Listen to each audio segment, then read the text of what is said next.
Welcome. This is to prepare you for test 1-1 academic. Let's look at our questions. This is a Venn diagram. I would like you to label this diagram with the following words: whole numbers, integers, and rational numbers. So as you can tell, it's already been labeled already. Let me get my pen. I'll use green. Whole numbers can be integers and integers can be rational numbers. So that's why it's grouped this way. So use the correct diagram above to correctly place each number. -2/5.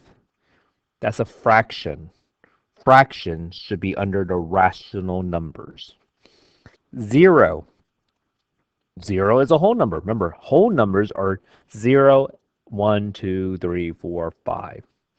Integers are like whole numbers, and they're opposites, like 2, -2, 3, -3, 4, -4. Where would you put -13? Nope, whole numbers have to be positive, so it goes under integers. Where would you put 2 and 6/10? It's a decimal, so it goes under a rational number. And last but not least, where would you put 8 under whole numbers? Number 7, which equation represents the absolute value of -37? So let's think. What is absolute value? During class, I made you chant it. Absolute value is how far it is from 0. What's absolute value? How far it is from 0. So here's a number line. Oh, there is no -37. So we'll just pretend that -37 is right here. How many steps, how many jumps, how many units is -37 away from 0? If you count, there'll be 37 jumps, 37 steps, or 37 units away. So the absolute value of -37 is 37. So that's why it cannot be A, B, or D. C is the only one that makes sense. So this means these are called absolute value bar. What's the absolute value of -37? 37. This cannot be it because this is saying what's the absolute value of 37? Then you do the opposite. So this should have been a negative right there. That's why D doesn't make sense. Number 8, 4 golf scores are -3, 4, -5, and 1. In golf, the smaller score is the better score. Graph the 4 scores on a number line. So here's a number line. You don't have to put 0 in the center, but I did here. Now, what type of numbers do you see on the right-hand side or above 0? Positive. What type of numbers do you see on the left side of 0? Negative.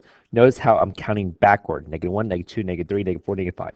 So let's graph this. So I graphed -3, 4 in the positive side, -5, negative side, and 1. List them from lowest to highest. Lowest to highest. So -5, -3, 1, 4. Remember, in a number line, this is on my interactive word wall, a number line, it goes from least to greatest. Where do you find the least number on a number line? On the left side of the number line. Where do you find the greatest number? On the right-hand side. So, here's the answer to 9 through 13. This is a number line. There are points on this number line. List the integers from this. Ooh, what are integers again? Integers are like negatives or positive. Can they have decimal and fractions? No. This is a fraction or decimal. This is a fraction decimal. This is a fraction. So it must be this one and this one. So -1 and 0. Of these two, which one is greater? Let's see. On the number line, the least numbers are the left side. The greater numbers are on the right side. So that means 0 is greater than -1. Write it with inequality. Do you remember in elementary school, some kids at Patterson learned it this way? If you have two numbers, the bigger number, the greater number has 2 dots. The smaller number has 1 dot, so it could be like that way. Or if you wrote it this way, whoops, 0 is greater, so it gets 2 dots. -1 is less, so it gets 1 dot. So 0 is greater than -1. or -1 is less than 0. What is the opposite of the smaller integer? So the smaller one is -1. The opposite of -1 is +1 or 1. What is the absolute value of -5? What is absolute value again? It is the distance from 0 to the number, how far it is from 0. So here's -5 right here. How far is it from 0? 1, 2, 3, 4, 5. What is the absolute value of 4? Here's 4. How far is it from 0? 1, 2, 3, 4. Number 14, write an addition equation that could be represented by the model below. So there are many ways you could do this. You start at 0. What's happening here?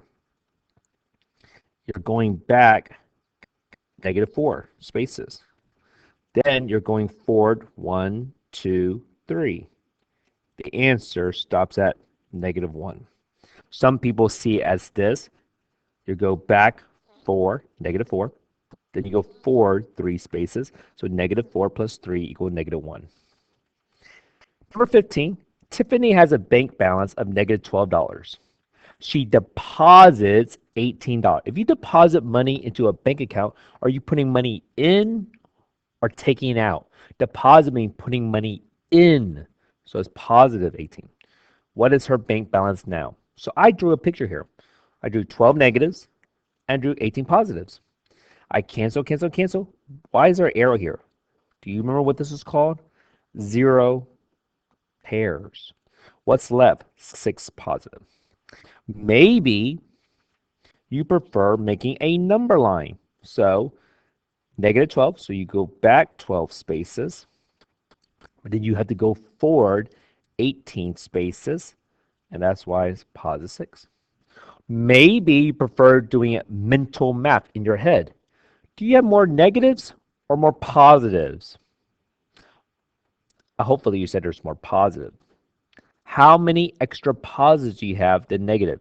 6 more positive. And last but not least, number 16, there are 3 problems. So we have -8 plus -6 plus 5. What will that equal to? So I drew 8 negatives plus 6 more negatives plus 5 positive. All of this makes 0 pairs. So what do we have left here? 9 negatives. So 1, 2, 3, 4, 5, 6, 7, 8, 9 negatives. Another way you do it is, here's a number line starting 0. You go 8 negative, then 6 negative, then you go 5 positives. And then, so that's where we have 9 negatives. To bubble it into the griddable, you bubble in the negative and a 9. So another way to think it is, you have 8 negatives and you add 6 more negatives, so that's 14 negatives. Then you have 5 positive. Do you have more negatives or more positives? More negatives or more positive? More negatives. By how many? 9 negatives. And that's it. Well, hopefully this will prepare you for test 1-1 academic. So let's